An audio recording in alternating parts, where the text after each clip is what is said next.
प्रभु राम देव भगवान अल्लाह खुदा ईश आदि नाम एक ही शक्ति के हैं। वो कैसा है, कहां है, कैसे मिलता है, किसने देखा है? ये प्रश्नवाचक चिन्ह पूर्ण रूप से हटाने के लिए अवश्य सुनिए जगत गुरु तत्वदर्शी संत रामपाल जी महाराज के अमृत वचन, सर्व पवित्र धर्मों के पवित्र शास्त्रों के आधार पर। अब भयभीत हो जाता है युधिष्ठिर कि महाराज फिर हमारी यज्ञ कैसे संपूर्ण होगी? होगी। एक संत है इधर, छोटी जाति में है, उसका सुदर्शन नाम है। नीची जाति वाले को सुपच कहते हैं।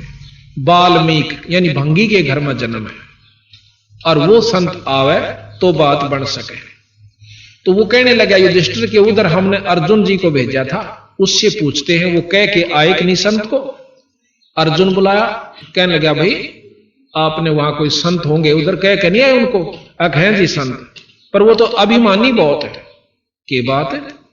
कृष्ण जी कहने लगे कि मैंने उनसे कहा था कि हमारी यज्ञ में चलिए महाराज।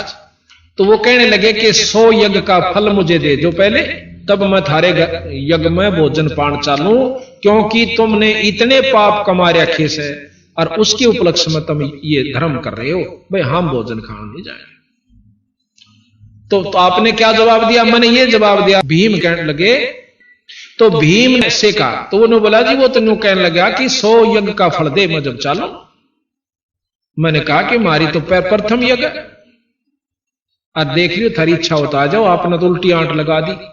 तो कृष्ण जी कहने लगे संतों को ऐसे नहीं कहा करते, और या मेरे को बताना चाहिए था अपना आकर के कि कोई संत ऐसे बोला, मैं समाधान बताऊं। वो अजीब के बना, मेरे साथ चलो। खुद भगवान कृष्ण नंगे पैरा और 500 पांडु राजा 6 के 6 चले जाते हैं, और जाकर के उसमें क्या हुआ? वो सुपच सुदर्शन कौन था? थोड़ा सा विवरण दूंगा। वो सुपच जो था वो सुदर्शन बंगी जाति में, छोटी जाति में।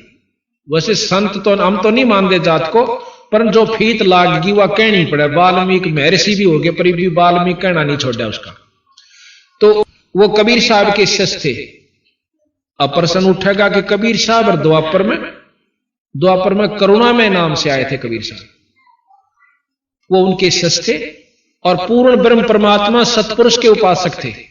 अब जैसे हम जिसके उपासक हैं उतना लाभ लेते हैं। जैसे डीसी से मेल हो रहा है तो डीसी ताई का लाभ मिल रहा है हमें, मुख्यमंत्री से मेल है तो मुख्यमंत्री ताई का हम लाभ ले रहे हैं, इसमें कोई शक नहीं, लाभ जरूर ले रहे हैं। और जिसका प्रधानमंत्री तो मेल हो रहा है वो न्याराय संत, वो सिफारसी न्याराय पाओगा।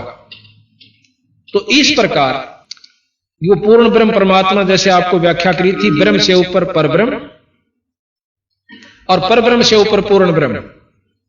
उस पूर्ण ब्रह्म के उपासक कबीर साहब और अवतार कबीर साहब थे। कबीर साहब यानी करुणा में से नाम ले रखा था सुपच सुदर्शन ने। उस दिन जिस दिन कृष्ण भगवान और 5 वो पांडव उनको बुलाने के, आमंत्रित करने के लिए जाते हैं, तो कबीर साहब ने अपनी शक्ति से उस सुपच सुदर्शन को कहीं दूर भेज दिया किसी कामवश, और वहां उसका रूप बनाकर खुद बंदी छोड़ बैठ जाते हैं। भगवान कृष्ण जाते हैं, जाके लंबी दंडौत करते हैं जैसे हम करते हैं ग्रंथ साहब के सामने और संतों को। इस प्रकार 5वां ने जब कृष्ण भगवान ने दंडौत करी तो 5वां ने उनने भी करनी पड़ी। तो उठ कर कहते हैं, सुदर्शन जी कहने लगे कि कैसे आए त्रिलोकीनाथ इस गरीब की कुटिया पर? तो भगवान कृष्ण बहुत सात्विक और सतोगुणी प्रधान है। कहने लगे महाराज आपकी महिमा ने कौन जान सकता है, अब मैं आपको आमंत्रित करने आए हैं कि हमारी यज्ञ में चलिए। तो भगवान कबीर साहब कहते हैं, सुदर्शन कहते हैं कि भगवान कृष्ण बात ऐसे है कि ये भगत जी आया था 4-5 दिन हुए जब भीम का नहीं, क्यों भीम तो नारा पछाण में आवे। आगे इसको मैंने कही थी कि भी मैं यज्ञ में जब चालूंगा मैंने 100 यज्ञ का फल दे दो, कि भगवान कृष्ण तो सारी जाने थे।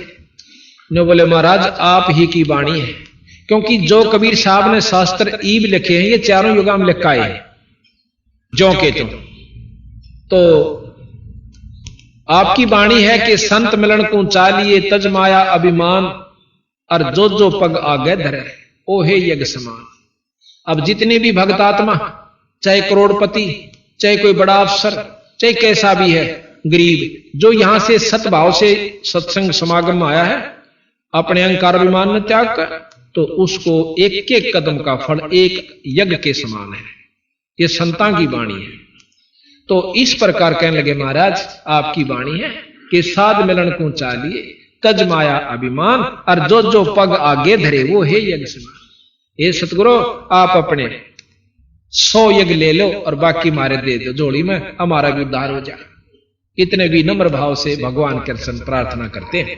ये मानता का सबूत होता है। जिसमें ज्यादा शक्ति और भक्ति होगी वो नम्र ज्यादा होगा, और जिसमें कम होगी वो उखड़ सुखड़ सा बोला करे, करड़ा करड़ा रहा करे। भगवान कृष्ण जो से बहुत विनम्र और 3 लोक के सबसे श्रेष्ठ सतोगुणी प्रधान। जैसे बरबू जी ने छाती में लात मार दी थी इनके, और फिर भी उनकी टांग पकड़ के बोले ए महाराज इसे बज्जर के और फूल के सी लात लागी कदे टूट ना गई हो, आपका दर्द तो नहीं हुआ? और मारे के साथ उसकी पकड़ के टांग मनमाना मरोड़ दे और गेलम गुत्थम गुत्था फुटम फुटा, नहीं, उन्होंने ऐसा नहीं किया। तो इतने विनम्र और सतोगुणी भगवान कृष्ण विष्णु जी है। तो कहने लगा मैंने इनसे कहा था कि 100 यश। अच्छा, फिर ने बोला भी बात तेरी ठीक से। प्रसन्न हो गए भगवान कबीर साहब, और ने बोला वह चाल में चालो, और अपनी सुमरनी माला थी खुट्टी पर टंगरी थी। भीम ताई ने बोले भाई भीम एक सुमरनी ठा लाइए मेरी। अब भीम वो माला तारण जा से भीम पर माला नहीं उतरती उनकी, और पसीना पसीना हो रहा। उस भीम ने नौका हाथी भगा दिए थे और वाजती गोटे नहीं आ लिए, और वह उस संत की माला नहीं उतरी। जब कभी और उसके मन में भीम का यूं था कि कृष्ण जी क्या नाराजीकरण लाग रहे हैं, रिश्ते और यज्ञ पूर्ण होगी। ये भी बोले रहे भगवान कृष्ण, ये मन में विचार कर रहा क्यों उसकी टूटी सी लंगोटी, टूटे से जूते, लांडी सी लंगोटी, ढाडी बदी हुई, सावला सा रंग जैसे जंगली से होया करें, इस रूप में बंदी छोड़ बैठे। तने बोला रहा भीम मेरे में तक में शक्ति ना पर या सुमरनी ना उतरती भी रात्रि जान गया कि तो जाने से शर्मागत ले नाड़ कर ली, और महाराज ने उठ कर अपनी सुमरनी ठा ली, चाल पड़े। अब यज्ञ मंडल में आ जाते हैं। अब इतने बड़े बड़े विद्वान और बड़े बड़े ऊपर स्टेजा बैठे, बड़े बड़े लाल लाल लत्ते पर कर 5-5 तिलक ला के 6-6, और उस बूढ़े से महात्मा ने देख के भीतरे भीतर ताश से अगले आए से शेर यू बजाओगा इनका संख, पर ऊपर तो प्रकट नहीं कर रहे। तो कृष्ण जी द्रौपदी ते कहने लगे द्रौपदी बाण अच्छा सुथरा भोजन बना दे। इस महापुरुष ने जब रुचि से भोजन खा लिया ना थारा शंख बाजेगा। अब मन में ये संख्या द्रौपदी का भी आ गई थी कि इसी इसी विद्वानों से ऐसे ऐसे जो शब्द बैठे अरे इन तना बाज जाइयो, मन में विक्षेप जरूर आ जाइयो, मन बहुत खतरनाक चीज। फिर भी उसने रोटी जी ला कर बनाया भोजन, 36 प्रकार के व्यंजन तैयार किए और ला के चांदी की थाली में न्यारी न्यारी कटोरिया में और रख दिए। अब भगवान कबीर साहब ने यानी सुदर्शन जी ने के करा, क्योंकि वहां सुदर्शन को के रूप में आए थे, सुदर्शन ही का चलेगा यहां पर। अब कई प्रमाण हम आपको बताएंगे जैसे कि संत क्या कर देते हैं अपने भगत को उभारन खातिर। तो सुदर्शन जी ने के करा, वो सारी जो किसी में खीर था, किसी में हलवा था, किसी में किशमिश और तरह के कई प्रकार के पकवान बना रखे थे, 36 प्रकार के, वो सारे ज्यों के त्यों एक थाली में इकट्ठे कर लिए थोड़े थोड़े जितने खाने थे, और उसकी खींचड़ी सी रड़ा ली, जैसे ने सारे गथोड़ में थोड़ दिए यानी रड़ा लिए। और द्रौपदी ने देखी बैठी बैठी अकमन इतने जी ला के भोजन बनाया से, और संत खाओगा और सराओगा, उंगली चाटेगा, इसने कदे खाई भी ना होंगे इसे भोजन। और जब उसने नो देखा कि मेरी तो 2 घंटे की आंख खुदाई चूल्हे आ गए दुमे में, और इसने जो है ना यू सारा जो है खिचड़ी बना ली, इसने स्वाद का भी ना बेरा, यू कित के शंख बजाओगा, यू गलीज, यानी मन बहुत को सुता के विचार कर गई 1 सेकंड में कि इसने जो ना खान का भी ना बेरा, यू कहां के संत शंख बजाओगा, इसने लाए इसे पकड़ के, ये बहुत को सुता है। मन के मते ना चालिए, मन है पक्का दूत, और ले डूबे दरिया में फिर जात छूट। एक बार कुकर्म करवा दे, लठ बजवा दे, मुकदमा करवा दे, फिर भारा हो जाने का हमारा समझौता करवा दे। तो पहले कबीर साहब ने कहा पहले समझौता कर लो ने, 2 गाल दे दे, अपना कान बोच ले, 2 मार ले, जब भी सबर कर ले तो भी बढ़िया रहोगे उन मुकदमाते हैं। और आज तक किसी की इज्जत ना रही सही ने, जो राज्य हो लिए वो भी आखिर में लठ बजा बजा कर मर कर कुत्ते की जुनी में जा ली। तो भाई द्रौपदी के मन में बहुत विक्षेप आ गया। तो क्या किया उस संत ने, सुदर्शन जिया ने 5 बार वो भोजन खाया, 5 ग्रास में वो खा गए सारे को, और 5 बार शंख ने आवाज करी।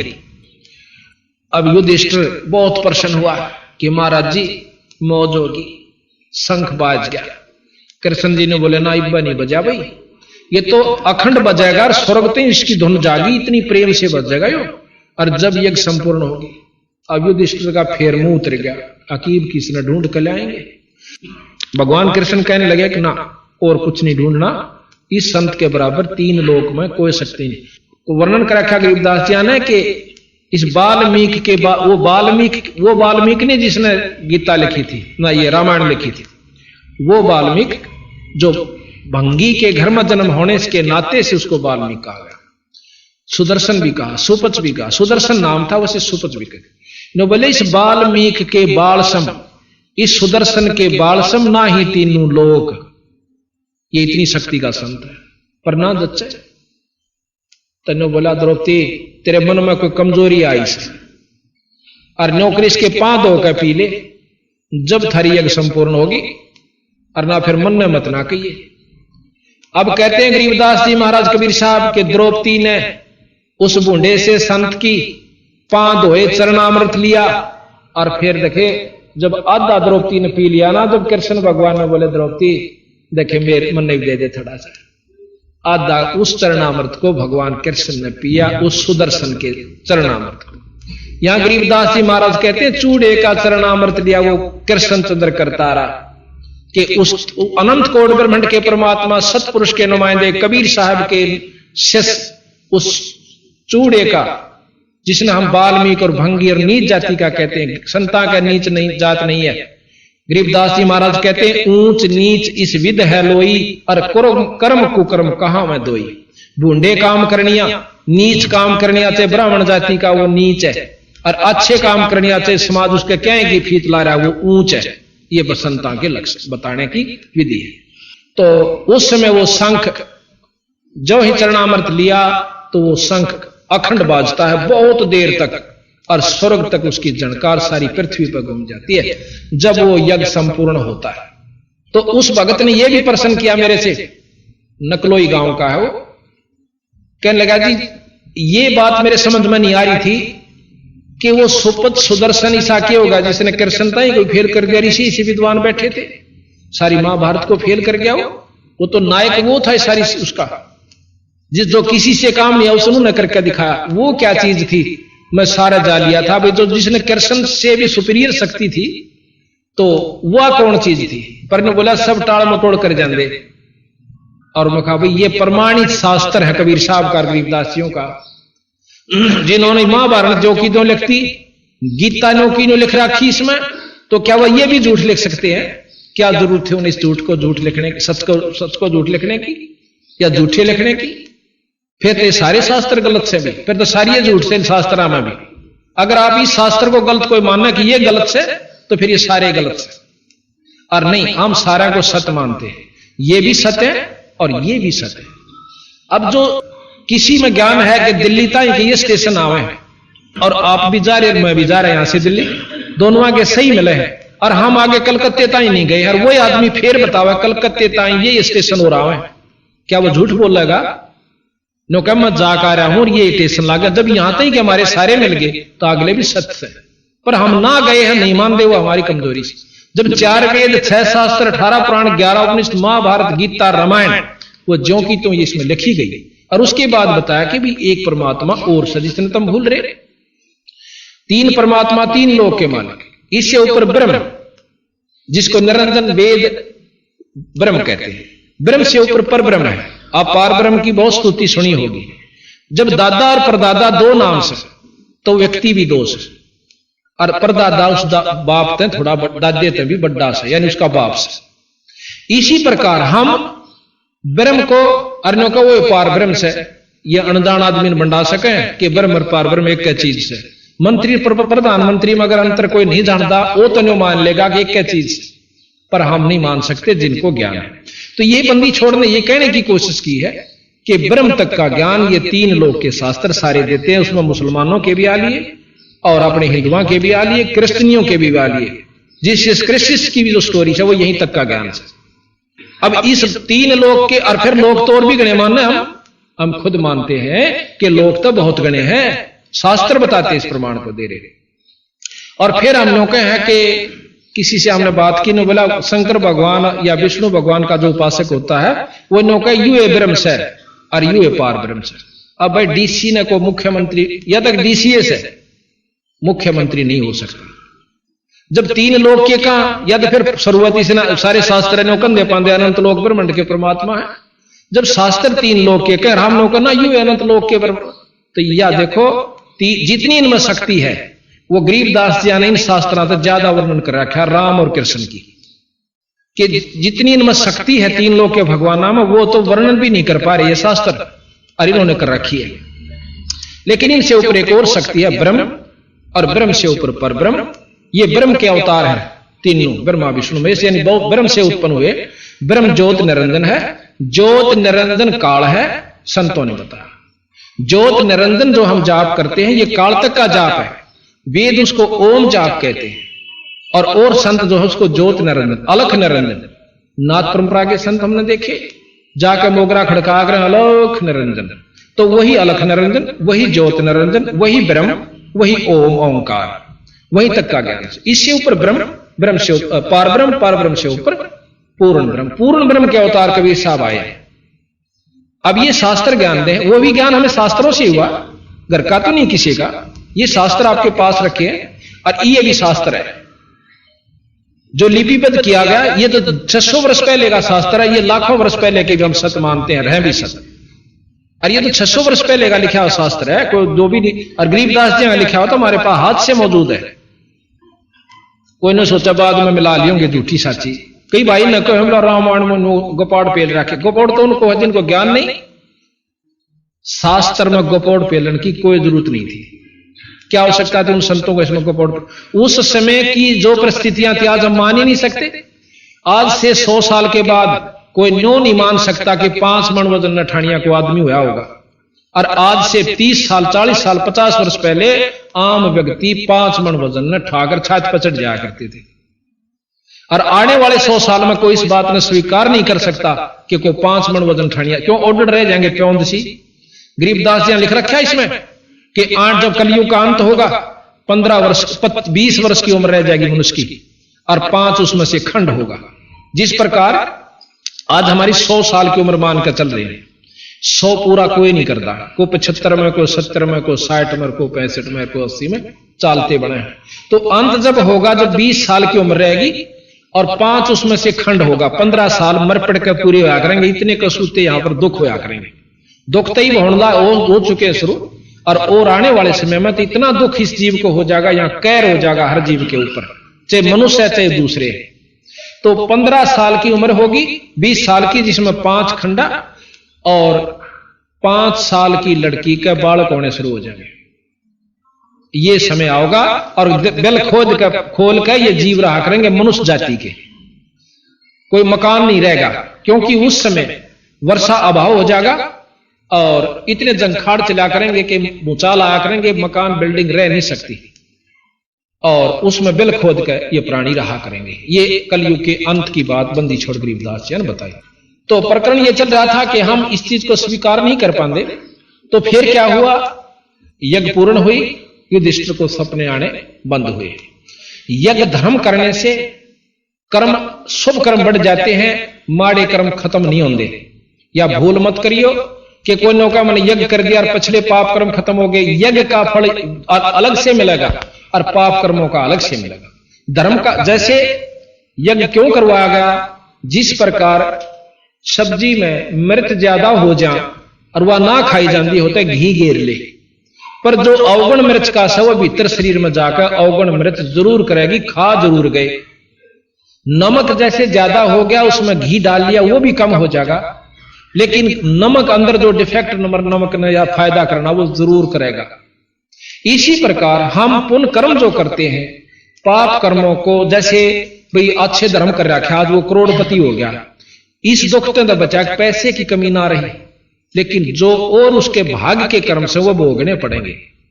उसका बालक भी मर जाएगा, टांग भी टूट जाएगी, अधरंग भी मारेगा, अंधा भी होगा, चाहे करोड़पति के चाहे अरबपति हो, वह कर्म अलग से, वो सुख न्यारे कर्म का से। तो यहां 3 लोक की व्यवस्था का प्रधान ये है कि जिसे कर्म जीव करेगा वो भोगने होंगे। और ये बंदी छोड़ महाराज कहते हैं हमारी शरण माए पाछे, उस पूर्ण पर सत्पुरुष की शरण माए पाछे, और सच्चे नाम का, सार नाम का जाप करनी है पे, ये पाप कर्म खत्म हो जाएगा। अब यह बात नहीं जचा थोड़ी सी कि इनमें के शक्ति होगी कि ये खत्म कर दें, ये कर सकें, और 3 लोक की व्यवस्था में ये कर्म खत्म नहीं हो सकते। क्यों? फिर गीता का ज्ञान झूठा। और ये प्रमाणित से त्रेता युग में रामचंद्र जी ने बाली मारा था, और द्वापर में श्री कृष्ण के रूप में आकर उसका बदला देना पड़ा। अपने कर्म ने खुद भगवान विष्णु नहीं काट सका, वो भोगे से रहा। तो इनकी उपासना से आप अपने कर्म कटवाण की दबाट देखियो मत। ये कबीर साहब कहते, मैं नहीं कहता ना, ये गरीबदास जी के, हाँ इनकी उपासना सुख जरूर मिलेगा। जैसे मार्गदर्शन गीता जी में किया, वेदों में कर रखा, इसके अनुसरण अगर आप करोगे तो आप इस 3 लोक में सुखी हो सकते हो, पर जन्म मरण की बीमारी तो फिर भी नहीं बच सकते। ये कबीर साहब। आज तक हमने कथाएं पढ़ी, शास्त्र ज्ञान किया, रामायण पढ़ी, महाराज भगवान राम का ज्ञान हुआ, कोई बात नहीं, और इष्टवादी होकर के हम उसके, जैसे भगवान कृष्ण जी ने कि हम लीलाएं पढ़ते हैं, उसमें कई ऐसी लीलाएं भी हैं जो कि आम व्यक्ति उसको स्वीकार नहीं करता और अच्छा व्यक्ति नहीं मानता, लेकिन हम उसको गलत नहीं मानते। 3 लोक के जो परमात्मा होगे वो जो चाहे सो कर सके। कहते हैं गरीबदास जी के सैंस गोपी का भोग कै फेर जती कह लाया, और ऐसे तिरभुन राय है एक जाके पाप लगानी, ऐसा तिरभुन राय। कृष्ण भगवान 16,000 गोपिकाएं के साथ भोग विलास किया। अब कई भाई कैसे कि जब वो इतने खोटे कर्म करा करता, क्या कहा भगवान?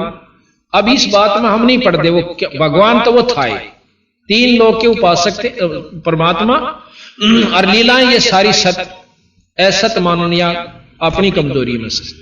अब हमने उस ज्ञान को मिलाना है कि कहां तक कौन सा ज्ञान हमें श्रेष्ठ और कहां ले जाएगा। अब क्या हुआ कि बाली जोश है त्रेता युग में मारा रामचंद्र जी ने, विष्णु अवतार जी ने, और फिर द्वापर में बालिया झिमर ने भगवान कृष्ण के पांव में भाल मारा तीर, और भगवान कृष्ण अपने शरीर को छोड़कर और लोक में जाने लग गया। जब वो स्वर्ग में जाने लगा, उस समय उसने अपने 500 प्रिय भक्तों को, पांडवों को बुलाया। सबने कहा कि महाराज ये क्या हो गया, जुल्म हो गया, किसने मार दिया, ला उसको अभी खत्म कर देते। कृष्ण जी ने बोले ना, जो हो गया यूं तो होना था भाई। उन्होंने, और वो वहीं बैठा बालिया झिमर, हाथ जोड़े, महाराज मेरे से गलती होगी, मेरे से, मैंने तो कोई पशु समझा था। भगवान कृष्ण के पांव में एक पद्म का निशान था जिसमें बहुत चमक होती है, और मैंने वो पांव पे पांव रख के ऐसे महाराज लेटे हुए थे किसी वृक्ष के नीचे, और उसके जो फूंगड़ों में के, झुरमटों में के, उसने सोचा कोई मृग बैठा है, इतनी मोटी आंख वाला, और उस आंख समझ के उनके पांव में तीर मार दिया। तो कहे महाराज मेरे से गलती होगी, क्षमा कर दे, मैं पापी जी हूं, मैंने नहीं पता था भगवान है। तो बोला ना भाई गलती नहीं हुआ करती। भगवान कृष्ण ने उसे बताया कि ना भाई तेरा मेरा पिछला हिसाब किताब था, मैं रामचंद्र था और मैंने आप अपने स्वार्थ वश लाओ, परमार्थ वश लाओ, कुछ भी बात बनाकर मैंने आपका वध किया था। आपने पूछा था कि मेरा बदला कब दोगे, क्योंकि 3 लोक के अंदर अदला बदला जरूर है। तो मैंने कहा था कि भाई त्रेता युग में, द्वापर युग में दूंगा। तो मैं अपना आज बदला दे चुका हूं और कोई तेरी गलती नहीं। अब युधिष्ठिर भी वहां सुन रहे थे और अर्जुन भी वहीं खड़ा था, सारे खड़े थे। फिर वो बालिया झिमर चला जाता है, बालिया झिमर चला जाता है। फिर कृष्ण भगवान कहने लगे, अभी पांचों मेरी बात ध्यान से सुनो। पांचों पांडवों से कहने लगे, क्या अर्ज है महाराज कि तुम पांचों भाई हिमालय में जाकर तप करो। पांचों जने जाकर हिमालय में तप करो और अपने शरीर को वहां खत्म कर दो, गाड़ दो, गड़ा दो। अब अर्जुन प्रश्न करता, युधिष्ठिर नहीं बोलता। न बोले महाराज के कारण हो गया, हम अपने शरीर को हिमालय में क्यों गड़ाएं, के कारण से? तो वहां कहते हैं, भाई सत्संग में बात नहीं करें, कोई ध्यान से सुनो, जितनी देर सुनो, और आप नहीं अच्छी लगती तो आराम करो जाकर के, या नहीं बोलना किसी ने। तो युधिष्ठिर जी कहने लगे, अर्जुन प्रश्न करता कि महाराज हम हिमालय में क्यों गड़े जाकर, हमें कोई कारण बताओ कि आपने जो महाभारत में पाप कर्म किए हैं वो आपके समाप्त नहीं हुए। अपने शरीर को कष्ट दे करके वहां गाड़ दीजिए और आपके ये पाप कर्म कम हो जाए।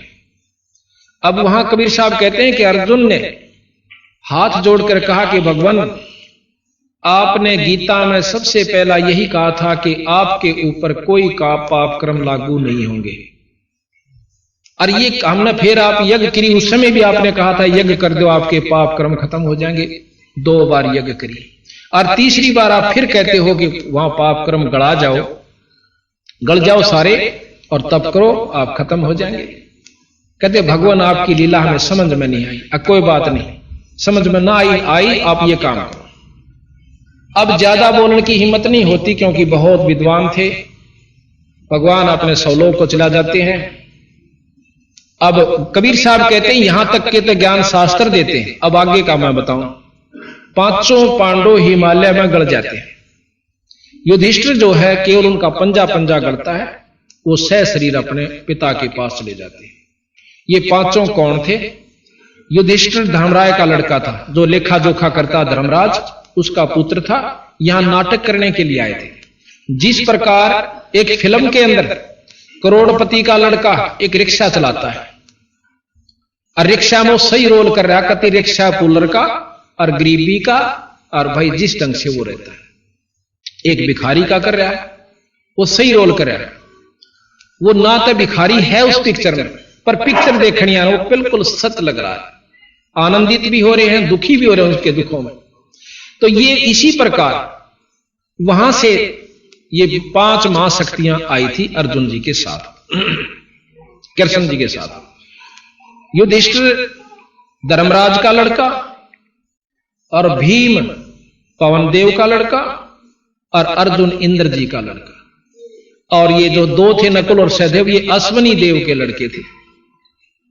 ये चारों के चारों तो नरक में डाल दिए, कबीर साहब बताते हैं, युधिष्ठिर को छोड़ के। युधिष्ठिर अपने पिता के लोक में चला जाता है, धर्मराज के लोक में। अब वहां जाके कहता है कि मेरे भाई कहां हैं, क्योंकि ये ममता जोसेफ बहुत देर तक, अब एक सफर में भी हम काफी देर रह ला, एक स्कूल में जो 2 साल 4 साल 10 साल इकट्ठे पढ़ ले, जब वो न्यारे न्यारे चले जाते हैं तो कभी ममता जरूर उमड़ेगी कि एक बार फेट का जिनका अच्छा सलूक रहा हो, मिल के आओ। तो इसी प्रकार भगवान युधिष्ठिर जी कहने लगे कि अपने पिताजी से कि वो मेरे भाई कहां हैं। युधिष्ठिर जी के पिता यानी धर्मराज कहने लगे कि कोई किसी का भाई नहीं था, वहां तो एक खेल, अपना खेल का है सो तुम, और वहां कोई किसी का भाई नहीं, तू तो मेरा पुत्र है और ये तेरा लोक है, ये तेरा राज, यहां रहे। उसमें इतनी ममता होगी कि ने बोला मैं उनके दर्शन जरूर करूंगा, जो मेरे साथ 100 साल रहे, कितने दिन रहे, और मेरे रह नहीं सकता, मैं पागल होने जा रहा हूं। तो धर्मराज ने बताना पड़ा कि वे चारों नरक में पड़े हुए। कहने लगा नरक में क्यों गए? कि उन्होंने एक महाभारत किया था, युद्ध किया था, उसका पाप कर्म वो भोग रहे। अब युधिष्ठिर जी कहने लगे उनका कोई समाधान हो सकता है? हो सकता है। आप अपने पुण्य उनको दो, वो कुछ समय के लिए उन पुण्यों को भोगने के लिए बाहर आ सकते हैं, पर कर्म फिर भी भोगने पड़ेंगे, पाप भी। आप अपने पुण्य दे सकते हो और उनको बाहर निकलवा सकते हो कुछ समय के लिए, जितना वो पुण्य दोगे, उनके बाद फिर उन्होंने वो कर्म फिर भोगने पड़ेंगे। नो बोला जी एक बार बाहर कटवा दो। नो बोला जा भाई तेरे पुण्य जाएंगे इसमें, अग जान दो, कि ममता बहुत बुरी चीज होती है। वहां जाकर के अपना संकल्प कर देते हैं कि मेरे पुण्य इन चारों भाइयों को, चारों को संकल्प करता हूं और ये नरक से बाहर आ जाए। वो चारों फिर नरक से बाहर आए। जब बाहर आ लिए, जब उनके पांव पकड़कर रोए हैं युधिष्ठिर जी, मैं ठीक नाट गया था उस महाभारत में युधिष्ठिर लड़नते, परंतु मेरी एक नहीं बसाई। ये कबीर साहब कहे, मैं अपनी तरफ से नहीं कहता, गरीबदास जी शास्त्र प्रमाण देता। तो यहां बंदी छोड़ गरीबदास जी महाराज कहते हैं कि इस महाभारत को आप 100 बार पढ़ लो और लाख बार पढ़ो, ज्ञान हो सके कि के काम उस दौरान हुआ और कौन सा करने का था और कौन सा ना करने का। आज गीता जी की कसम खा के और कोर्ट में कई सालों तक और हाथ दिया जाता है कि मैं गीता जी की कसम खाता हूं। क्यों? हमारा श्रेष्ठतम, हिंदुओं का श्रेष्ठतम ये ग्रंथ है, और जो गीता जी की कसम खा ले वो नरक में जा सकता। अब दोनों तरफ से गीता जी पर हाथ धरे जाते हैं। जो जुल्मी है वो भी धरे, मुर्जम भी, और जो दूसरा भी धरे, गवाह भी धरे। जो कहूंगा साच के सिवा कुछ नहीं कहूंगा। और फिर जो फैसला हो उसे वो फिर एक तक उठा होएगा जब दोनों कसम खावे। तो भाव ये से कहने का हमारा कि यहां जो सबसे श्रेष्ठ ज्ञान गीता जी का, अब इसको लीजिए। गीता जी के ज्ञान तक अंतःकरण साफ हो सके, संतों के सत्संग सुनने से अंतःकरण साफ होगा, पर कर्म जन्म मरण फिर भी नहीं मिटेगा। बा दिया, समार दिया, खूब का उस अच्छी तरह तैयार कर दिया, पर बीज ना बोया। अब बीज के ऊपर रोला होगा आवेगा सारी बात। अब कोई कहे कि हम बीज बोते हैं, राम जपते हैं, कोई कहे कृष्ण जपते हैं, कोई कहे अल्लाह जपते हैं, हम खुदा जपते हैं, कोई ज्योत निरंजन जपते हैं, कोई ओम जपते हैं। अब ये बीज से, ये नाम अब बीज है। अब जिस नाम का जाप जिस ढंग से करोगे उसका लाभ आपको वहीं तक का मिलेगा। राम और विष्णु भगवान का लाभ लेने के लिए राम और कृष्ण का जाप बंदी छोड़ना नहीं बताया। ये आदरण की दृष्टि से आदरणीय ये नाम है, पर मुक्ति के नाम राम और कृष्ण या ये नहीं है। उनका आदि नाम जो जब से सृष्टि रची थी, कृष्ण कोई आज का नहीं है, जब से सृष्टि रची थी ये तीनों देवता बने आए थे। इन तीनों का आदि नाम सतनाम स्वरूप है। ब्रह्मा जी का सतनाम वो हम जाप करते हैं रोजाना, और हमारे बच्चे भी जाप करते हैं प्रतिदिन 108 बार। 108 नहीं, 108 गुना में 4, 432 बार एक इष्ट ब्रह्मा का। और विष्णु जी का आदि नाम इसमें लिख रखा कि जब तक सृष्टि रची थी उस समय विष्णु जी का यू नाम था। अब मेरे 100 नाम धर लो आप, पर असली नाम तो असली रहेगा। बैंक में तो पैसे कटाऊंगा तो उस असली नाम पे लिख देंगे। और कितनी स्तुति करें जाओ मेरी, या मैं भी करें जाऊं अपने नाम की प्रधानता, पर नाम असली एक कैसे सतनाम बोल रहे हैं उसमें, वो सतनाम को आवाज है। विष्णु भगवान का भी सतनाम एक से जो इसमें लिख रखा है कबीर साहब और गरीबदास जी, और शंकर भगवान जी का भी सतनाम है। जब से ये आए थे जिस नाम के ये वश है, ये लाभ देते हैं। वश क्या चीज होती है कि एक मंत्र होता है, आम नाम तो नहीं लाभ मिलता। जैसे एक मंत्र होता है कि सांप को यहां बैठा गारडू बुला सकता उस मंत्र के पढ़ देने से, और से उस नाग की कितनी स्तुति कर लो सांप की, तो कोबरा से, तो फणधारी से, तेरी मोटी मोटी आंख से, तो लंबी पूछ डाला से, कितने गीत गा लो वो सांप नहीं आवेगा। और वो मंत्र बोल दो, कति स्तुति ना करो, वो वश है उसके, वो टुड़क टुड़क वहीं आ जाएगा। इसका प्रमाण है, एक बार कहते हैं युधिष्ठिर राजा परीक्षित जब शरीर छोड़ गया सांप के डस जाने से, उसकी पुत्र जन्मेजय ने एक यज्ञ करवाया। किस प्रकार का कि उस यज्ञ में ये सब सर्प नष्ट हो जाने चाहिए। इस सब सर्प नष्ट हो जाने चाहिए जिसने मेरे पिता को डसा, वो तक्षक तक भी। अब बड़े बड़े पंडित विद्वान आए, वो कहने लगे हमारे पास ऐसे मंत्र हैं, हम यहां बैठे और जितने भी सांप पृथ्वी के सबको इसमें हवन कर सकते हैं। जन्मेजय इतना बदले की भावना थी कि सबको नष्ट कर दो, सर्प जाति नहीं रहे। हवन शुरू हुआ, हवन कुंड के वो मंत्र बोले गए। पृथ्वी पर जितने भी सर्प थे आकर के नो लेंडे के लेंडे, यानी टोड़ के टोड़, गुच्छे के गुच्छे और हवन कुंड के अंदर भस्म हो रहे हैं। जन्मेजय प्रसन्न होता है, लेकिन जब कहने लगे जी पृथ्वी पर कोई सर्प नहीं रहा, जो सारे इसमें भस्म हो चुके, तो तक्षक फिर भी नहीं आया जिसने उसका पिता डसा था। कहने लगा वो कहां है? एक विद्वान ने ध्यान लगा, यहां से समाधि लगाकर बता दिया कि उसने इंद्र के पास शरण ले रखी है। अब हम तो थोड़ी सी बात आड़े तीनों बता देना, तेरा मकान का मुंह नौन से हमने कहा कि वो ले भाई यू तो पूर्ण संत है। और गरीबदास महाराज कबीर साहब उनको भी फेल करते हैं कि जो यहां बैठे ने बता दिया कि इंद्र लोक में क्या हो रहा, विष्णु लोक में। ये जानकारी होने से क्या आत्म कल्याण हो जाएगा? तो फिर क्या हुआ, उसने बताया कि जो तक्षक है उसने इंद्र जी के पास शरण ले रखी। नो बोला उसने भी बुला दे, कोई सा मंत्र पढ़े यहां से मेरे पे कितना पैसे ले लो, और वो तक्षक यहां जाना चाहिए। एक पंडित बहुत विद्वान और साधक था, ने बोला जी मैं बुला दूंगा। उसने मंत्र पढ़ने शुरू किए तो वो तक्षक जो था वहां से खिसकना शुरू हुआ। उसने जाके इंद्र से प्रार्थना की कि मैं तो खिंचा जा रहा हूं, मेरी रक्षा करो। ने बोला मेरे सिंहासन के लिपट जा। इंद्र के सिंहासन के लिपट गया। फिर वो उसका मंत्र फेल हो गया। ने बोला जी भाई अब उसने शरण ले ली जी, कति इंद्र सिंह इंद्रासन के नीचे लपटा हुआ है।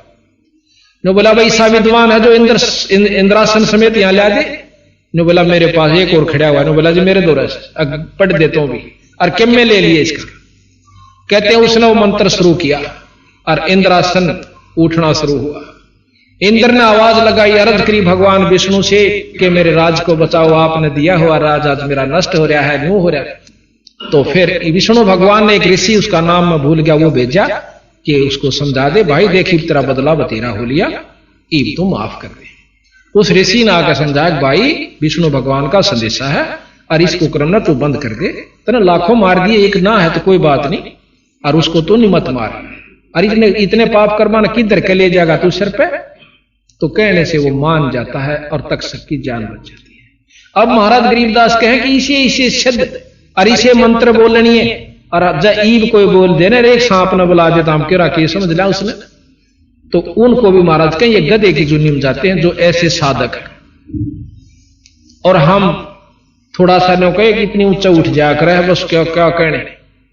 तो ये जो हमने ना तो ज्ञान का बेरा और ना अपना साधक साधना, तो हम इनको सब कुछ मान बैठे जो कति मानन के नहीं थे। अब हम साधकना के ऊपर आते हैं तो उन पांचों उनके सत नाम है। इस प्रकार इन नाम के वो वश हैं और इस नाम के जाप करने वालों को उनको ये नाम देना पड़ता है। अब हमने मनमुखी नाम धर लिया, 1000 नाम धर लिए कृष्ण जी के, विष्णु जी के। इब पानी पा चाहिए अपन, जल चाहिए, उसके 3 नाम धर लिए, जल पानी जल पानी नीर, जल पानी नीर, जल पानी नीर। के तो कोई आयो भाई पानी चाहिए तो जल कह दे भाई पानी पीऊंगा जल ले दो।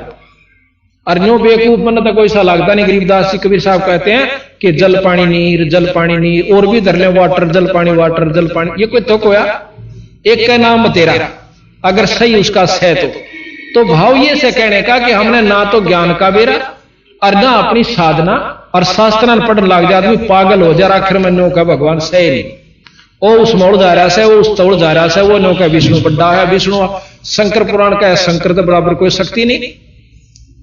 तो हम ये शास्त्र आपको पढ़ के सुनावांगे क्योंकि 7 दिन का समागम है, ये एक नहीं।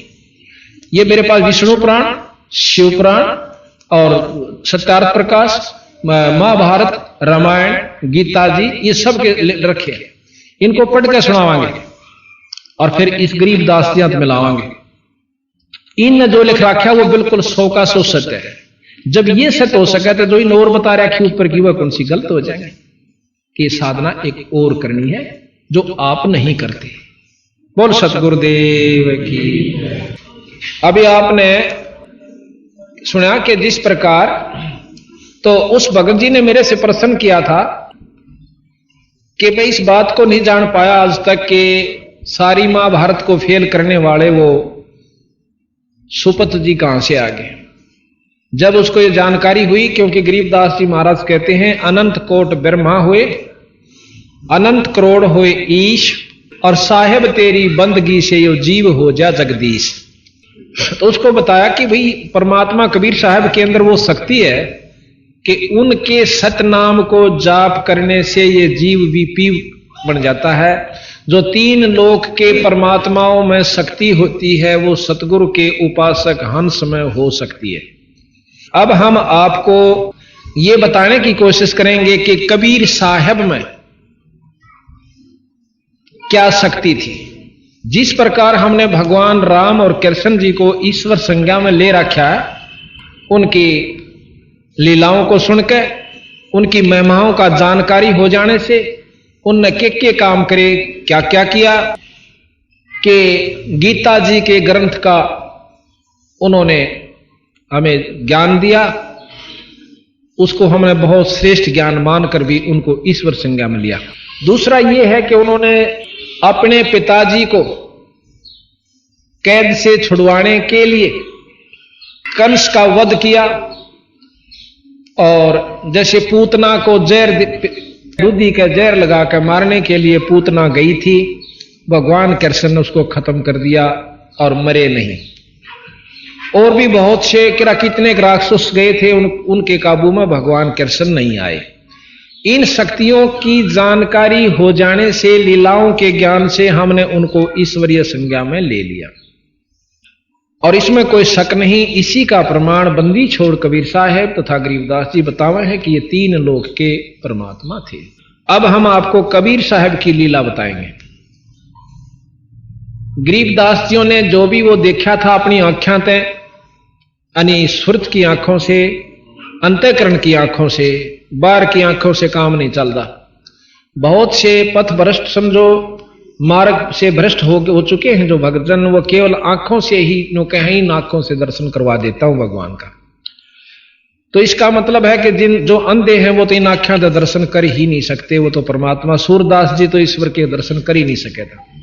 वो आंखें और हैं जिनसे ईश्वर के दर्शन होते हैं, परमात्मा के दर्शन हो सकते हैं।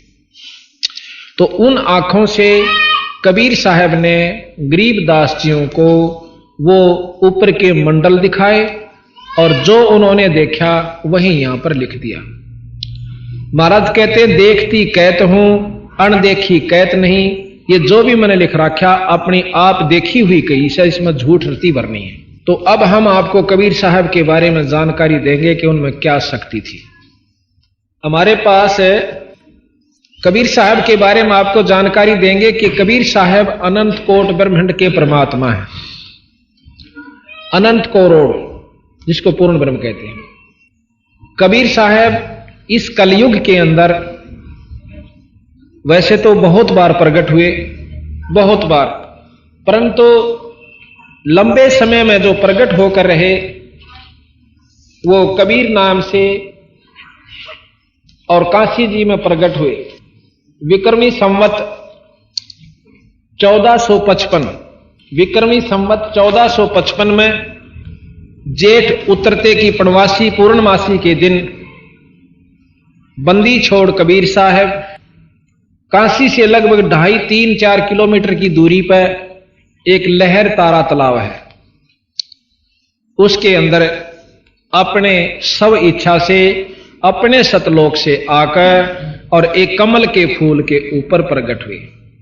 पूर्णमासी को जेठ उतरते की पूर्णमासी विक्रमी संवत 1455 सन 1398 ब्रह्म मुहूर्त में सुबह सुबह बंदी छोड़ कबीर साहब लहर तारा तालाब में कमल के फूल के ऊपर प्रकट हुए। और नीरू नीमा नाम के दो पति पत्नी थे। नीरू नीमा नाम के दो दंपति थे, पति पत्नी थे। वो पहले ब्राह्मण थे जाति से। ये आप सामने देख रहे हो, ये बंदी छोड़ कबीर साहब है। और यहां एक ऋषि आपको बैठा नजर आ रहा है, इसके बारे में बताएंगे। और ये ऊपर से आकाश से प्रकाश आया, इस सारे लहर तालाब को एकदम इन्होंने जगमग कर दिया, सारी रोशनी इसमें होगी। और बंदी छोड़ महाराज एक बच्चे के रूप धारण करके इस कमल के फूल के ऊपर अपना विश्राम करते हैं। नीरू नीमा ये दो हिंदू यानी पंडित थे जाति के। इनका नाम था गौरी शंकर और सरस्वती।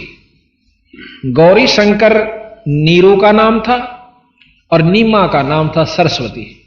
ब्राह्मण थे, लेकिन उस समय हिंदुस्तान के अंदर मुसलमानों का प्रभाव ज्यादा था। राजा मुसलमान थे और हिंदुओं से मुसलमान बनाया जाता था। मुसलमानों ने, क्योंकि ये विद्वान थे, शंकर जी के ज्यादा उपासक थे। शंकर भगवान की जो शंकर पुराण है, शिव पुराण का ज्यादा अध्ययन किया करते थे तथा सुनाया करते थे। लेकिन मुसलमानों ने यह सुहाया नहीं उनके इतने अच्छे ज्ञान को, जबरदस्ती मुसलमान बना दिया। और जो इनके वंशज थे पंडित जी, उन्होंने इनका सहयोग नहीं दिया, बल्कि ये मान करके तुम्हारे को तो मुसलमान बना दिया, आप हमारी जात में नहीं आ सकते। जबरदस्ती उन्होंने पानी पिलाया था मुसलमानों ने, जबरदस्ती। और उस दिन के बाद उनको हिंदू समाज ने उनको रिजेक्ट कर दिया, यानी वो अपने समाज से निकाल दिया। अब उन्होंने देखा कि मुसलमानों वाला काम तो हमारे बस का नहीं, ना हम मांस खा सकते और ना हम नमाज पढ़ सकते। उन्होंने फिर भी अपने इष्ट की उपासना ज्यों की तो रखी और एक ताणी बुनन का काम शुरू कर दिया। अब जैसा कर्म कोई करे वैसा ही उसको नाम दे दिया जाए। जैसे हमने देखा कि एक जाट एक जगह चिनाई का काम कर रहा ठेकेदार के पास, उसको सब मिस्त्री के, जाट को वहां कोई नहीं कहा था। एक पंडित बहुत गरीब था, उसने किसी ने सलाह दे दी कि मैं तो दिल्ली में अपना खोल ले दुकान नाई की, नाई की दुकान खोल ली, तो वहां उसको नाई कहेंगे, पंडित जी कोई नहीं कहेगा। तो जैसा भी हम कर्म करते हैं उसी के नाम से हम प्रसिद्ध हो जाते हैं, जाने जाते हैं। तो उनका क्या हुआ जी, उन बेचारा ने अपना ताणी बनने का काम शुरू कर दिया। पहले आम घर में हुआ करती, दरीदारी तय आम छोरी वो बनाया करती थी, आदमी भी बना। इधर सिरसा जिले में हम गए थे, वहां पर अब भी खड्डी बनाई हुई उन्होंने, अपनी दरी आप बनाती हैं बहनें, लड़कियां बहन खेस बनाती हैं। लेकिन वो उन्होंने एक विशेष उसका साधन वो बेचनी शुरू कर दी महाराज के पिताजियों ने अपना रोजी रोटी के लिए। तो उनको जुल्हा नाम दे दिया, जो खाडी का काम करे वो जुल्हा जाना जाता है। उनका संतान कोई नहीं थी। कहते हैं एक उन्होंने गंगा में नहाना भी बंद करवा दिया पंडित जियों ने, कि यहां आप स्नान नहीं करा करोगे। वो नहाने के लिए लहर तारा तालाब पर जाया करते। उसमें कहते हैं उस समय गंगा का कुछ पानी रिस्क है और आता था, वो भरा रहा करता था, बहुत स्वच्छ निर्मल जल से, बहुत लंबा चौड़ा सरोवर था। तो वो उड़न आया करती जा करके, दोनों जने मुंह अंधेरे जा करके। तो ये सुबह सुबह जा रही थी, जब नहान लाग गए तो उन्होंने देखा कि एक लड़का कमल की फूल के ऊपर है और पांव मारने लग रहा पानी में, क्यों थोड़ी थोड़ी सी सूर्य रोशनी प्रकाश होने लगा। तो उसी समय निम्मा ने नीरू अपने पति से कहा कि आप एक देखियो बच्चा डूबेगा। अब नीरू ने कहा कि इस जल में भी इसने बच्चा दिखा है, क्योंकि संतान नहीं है, बेचारी पागल हो रही है। उन्होंने बोला इस जल में बच्चे का क्या काम, अगजी जल्दी देखो देखो डूब गया, वो डूबेगा बच्चा। अब उसने भी इतनी कराट से कहा तो एकदम नजर गई, सामने देखा है तो कम से कम भी बहुत ज्यादा पानी उसमें, और बहुत दूरी पर लगभग 50 फुट की दूरी पर बच्चा नजर आवे। अब वहां पर ना तो कोई औरत धरका आ सकती और जच्चा तो भी ना बढ़ सका उस पानी में। तो भाव ये सब लोग वैसे मनमुखी बना रखा। कई भाई कहें से कि वो तो एक विधवा ब्राह्मणी का हुआ था, शर्म की मारी की तत गेर गई थी, एक टोकने में पाया था, नो पाया था। ये सब बनावटी बात से कति नरी झूठ है। नो कहे बिना माँ बाप का पैदा ही नहीं हो सकता। जब शुरू में सृष्टि रची जब कैसे हुई थी, कौन था, माँ था कि बाबू था? पहले विचार करिए। वो परमात्मा बना भी सकता है और आप भी आ सके, इसमें कोई आंट मानन की आवश्यकता नहीं। और जिस परमात्मा पर पाबंदी होगी नो नहीं कर सकता तो भगवान नहीं है, ईश्वर संज्ञा में नहीं है, वो जो चाहे सो कर सके।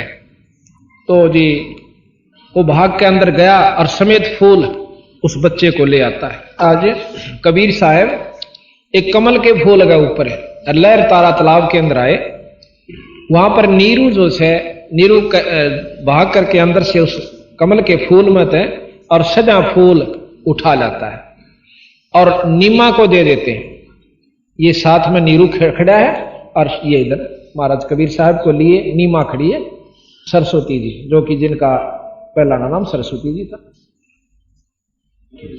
तो अब उसने निकाल तो लिया बच्चे को, फिर उसके याद आई अक्तन तो चाड़ा कर दिया। पहले तो हमारे को हिंदू से मुसलमान बना दिया और अब हम इस लड़के ने ले जाएंगे तो हो सकता है वो लोग हमें ताने देकर बुरी अच्छी कह करके और किसी राजा को सिखला करके कहीं से हमें देश निकाला ना दे दें। तो क्या करें? उसने नो कहा अपनी पत्नी नीमा से कि इस लड़के ने यहीं डाल दे, हम नहीं ले जाएंगे। अब औरत की आत्मा बहुत नरम होश है, न बोली जी मेरे प्रति बालक नहीं गिरा जा सकता, ये बच्चा मेरे से नहीं पढ़ सकता, क्योंकि मां ने बेरा होश है कि नवजात शिशु और इसके मां नहीं बाप नहीं, कितनी बुरी हालत में ये तड़फेगा मरेगा। न बोली जी देख मैं तो इसने छोड़ नहीं सकती। तो ये छो में आ गया आखिर में नीरू जी कि मैं तेरा थप्पड़ मारूंगा, और इसने गेर यहीं पे, या फिर रोने लागी बैठ कर, बोली कुछ नहीं। इतनी कराहट देख कर माई की तो बंदी छोड़ कबीर साहब एक दिन के शिशु बोलते हैं, कहने लगे भगत जी मैं आपके लिए सतलोक से आया हूं और मुझे घर ले चलो, आपको कोई कुछ नहीं कहेगा। और इतनी आवाज कबीर साहब के मुंह से सुनकर उस नीरू की पिंडी कांपन लागी, घबरा गया कि ये पता नहीं क्या देव है या कोई गण है या कोई भूत प्रेत ना हो। और घबरा करने बोला भाई तो ले चाल, बेशक मैं कुछ नहीं कंदा आपसे। उस बच्चे को लेकर घर ना आ जाते हैं। तो वहां क्या होता है, बच्चे को लेकर घर ना आगे विचर के, अब किसी ने बेरा पट्टा को भाई ये तो एक छोरा ठाए ले किसी का, कोई तो कुछ कहे, कोई कुछ कहे और कोई कुछ कहे। तो ये दोनों घबरा जाते हैं कि केरा होगा।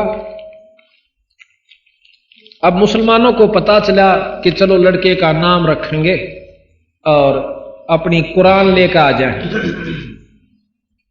अब यहां गरीबदास जी की साखी पार्क के अंग से आपको सुनाते हैं, है तो इन्हीं की, बाकी इसमें नोट कर रखी है अलग से शॉर्ट में। तो बहुत बड़ा पार्क का अंग से 3-4 घंटे में लगातार पढ़े, जब पूरा होगा और समझाने लग जाए तो 3 दिन में समझाया जाएगा, लगातार 6-6 घंटे समझाओ जब। पर ये मेन जो हमारी आवश्यक थी वो हमने इनमें से निकाल ली, बाकी उन्हीं की कोई उर्दू में कोई किसी भाषा में, उन्हीं को प्रमाणित महाराज ने सब भाषाओं के लिए कर रखे। यहां लिखा है ग्रीव अनंत कोट ब्रह्मंड में बंदी छोड़ कहाए, सो तो एक कबीरे हैं जननी जनान माए। वो तो एक बंदी छोड़ कबीर साहब है, ना किसी मां का पैदा हुए ना किसी जननी का हुए, अनंत कोट ब्रह्मंड में ये बंदी छोड़ कहाए। सतपुरुष ये बंदी छोड़ को है, बंदी छोड़ का आपको परिचय देंगे। अब फिर प्रमाण देते हैं गरीबदास जी, गरीब शब्द स्वरूपी सायब धनी शब्द सिंध सब माही, बाहर भीतर रम रहा जहां तहां सब ठाई। गरीब जल थल साक्षी पृथ्वी, गरीब जल तल पृथ्वी गगन में, बाहर भीतर एक पूर्ण ब्रह्म कबीर है, अवगत पुरुष अलेख है। गरीब सेवक होकर उतरे इस पृथ्वी के माही, जीव उदाहरण जगत गुरु बार बार बलि जाही। सेवक होकर एक छोटे से ताना बुनमिया जुल्हा बनकाए बंदी छोड़। गरीब काशीपुरी कष्ट किया उतरे अदर आधार, मोमन को मुजरा हुआ जंगल में दीदार। मोमन कहते हैं जो हिंदू से मुसलमान बनाए गए वैरायटी के जो मुसलमान होते हैं उनको मोमन कहते हैं। गरीबे कोट करण शिशिबान सोदे आसन अदर विमान, परसत पूर्ण ब्रह्म को शीतल पिंड और प्राण। जो कहते हैं बंदी छोड़ गरीबदास जी के काशीपुरी कष्ट हुआ, काशीपुरी कष्ट किया, उतरे अदर आधार और परसत पूर्ण मोमन को मुजरा हुआ फिर जंगल में दीदार। अपनी मर्जी से सतलोक से आए थे शब्द स्वरूपी, शब्द अपनी शक्ति से जैसा रूप वो बनावे वैसा बना सकते, उसको शब्द स्वरूपी रूप कहते हैं। कहते हैं गरीब अनंत कोट शशि भान सुध, अनंत करोड़ शशि के हैं चंद्रमा और भानु के हैं सूर्य को। इतनी चमक के साथ सतगुरु महाराज वहां से ऊपर से आए थे और प्रकाश रूप में, और क्या नाम उस लहर तला के कमल के फूल के ऊपर प्रकट हो जाते हैं।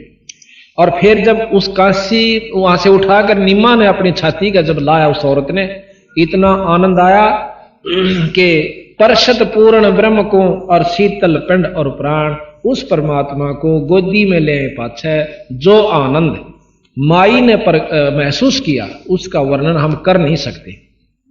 हम तो उनके नाम लेने हमारे शरीर में करनाट हो जाता है, इतनी शरण शरण हो जाती शरीर में बंदी छोड़ का नाम आनते। और जिसने उस परमात्मा को अपनी छाती का और शरीर से स्पर्श किया उस बच्चे के रूप में, उसके आनंद को वही वर्णन कर भी नहीं सकते, वो भी नहीं कर सकते। तो यहां बंदी छोड़ उसका एक ही दोहे हम कहते हैं, ग्रीब कोट कोट किरण शशिभान सोदे आसर आसन अदर विमान परसत पूर्ण ब्रह्म को शीतल पिंड और प्राण। उस माई ने बच्चे को गोदी में लाया, फिर मुंह चुम्या, लाड करे परमात्मा के। धन्य है वो माई। अब ये माई कौन थी और ये नीरू कौन था, थोड़ा सा प्रकरण और दे दें। ये उस सुपत सुदर्शन वाल्मीकि के माता पिता थे द्वापर में। तो उसने सुदर्शन ने तो महाराज कबीर साहब की बात को सत्य मान लिया, लेकिन इन्होंने उनकी बात पर विश्वास नहीं करा कि आप तो वैसे ही कह रहे हो कबीर साहब मुनिंद करुणा में जी के नाम से आए थे ना, आप तो वैसे झूठ बोल रहे हो, ब्रह्मा विष्णु महेश से ऊपर कोई शक्ति नहीं है। हमने इन्हीं के बारे में जानकारी, अनपढ़ थे, जंगल में रहते थे, लेकिन नहीं माना। तो सुदर्शन आखिर में अपने महाराज से कहता, गुरुजी हे परमात्मा मेरे माता पिता का कल्याण भी कर दियो। जो बोला भाई देख इस जन्म मत ये मान देनी, इनको फिर जन्म दूंगा और फिर जब इनका जन्म होगा मनुष्य का ही होगा और फिर इनको मैं नाम उपदेश दूंगा। नाम बिना जीव का छुटकारा नहीं हो सकता। नहीं तो परमात्मा कबीर साहब खुद भगवान आ रहे थे, सारा गेल ले जाते सतलोक में और सब ने सामने दर्शन दे रहे थे। कबीर साहब परमात्मा थे।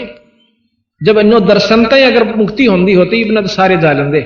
एक नियम से परमात्मा का नाम भजन करना पड़ेगा और वो भी सच्चा नाम जो कबीर साहब ने आगे प्रचलित कर रखे। तो जी वो नहीं माने। दूसरा जन्म उनका ब्राह्मण और ब्राह्मणी का हुआ। उसमें भी महाराज कबीर साहब इनको मिले थे ऐसे ही, एक बच्चा वैसे ही मिल गया था जैसे रास्ते में चलते हुए। तो कबीर साहब जब 5 साल के 4 साल के हुए तो इनको कहने लगे कि आप मेरी बात का यकीन करो, मैं आपको नाम दूंगा और आपका गुरु बनूंगा, आप नाम लो और पार हो जाओगे। पर इनका फिर भी विश्वास ना हुआ कि और बालक ने हम गुरु बनावे। तो उनका वो शरीर भी खत्म हुआ कुछ दिनों के बाद जो पूरे हुए। उसके बावजूद फिर ये ब्राह्मण और ब्राह्मणी फिर बने।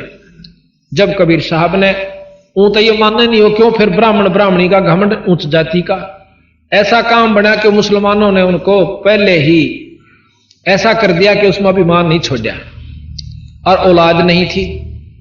फिर इनको लहर तालाब प्रकट हुई। हाँ, पहले जन्म में जब महाराज इनको मिले, इनको कहने लगे आप नाम ले लो, तो ये नहीं माने। तो 5-7 दिन के बाद महाराज उनके सामने अंतर ध्यान हो गए थे, दिखे नहीं उनको। उसके बाद वो पुत्र रहित भी हो गए थे और बहुत पछताए थे, रो रो कर रुदन मचा दिया था कि हमने नहीं बेरा था, आप इतनी महान शक्ति हो। फिर महाराज ने अगले जन्म में फिर मिले एक बच्चे के रूप में, जैसे अभी वर्णन किया। तो उनको महाराज कहे जो जन हमारी शरण है ताका हूं मैं दास और गेल गेल लाग्या रहूं जब लग धरनी आकाश। फिर कहते हैं भक्ति बीज जो होवे हंसा तारू तास के कोत्तर वंशा।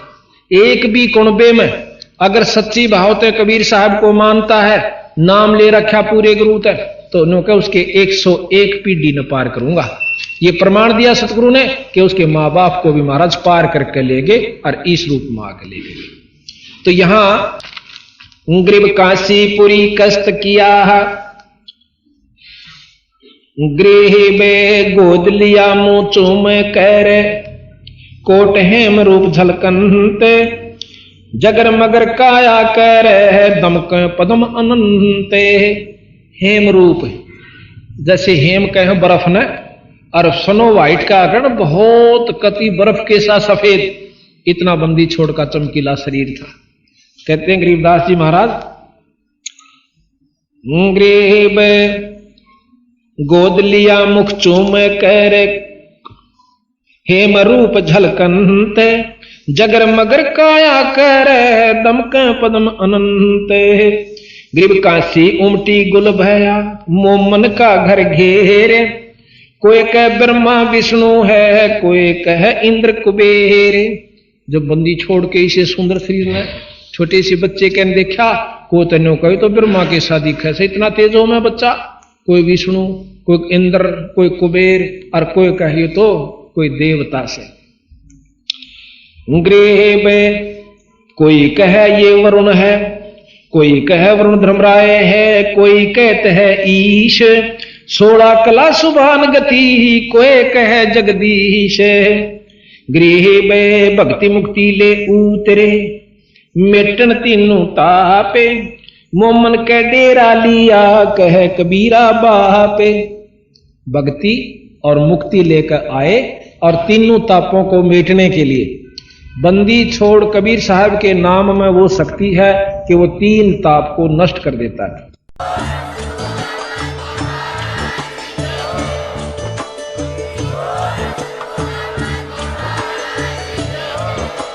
अध्यात्म की ऐसी ही सत्य जानकारी के लिए चैनल को अभी सब्सक्राइब करें।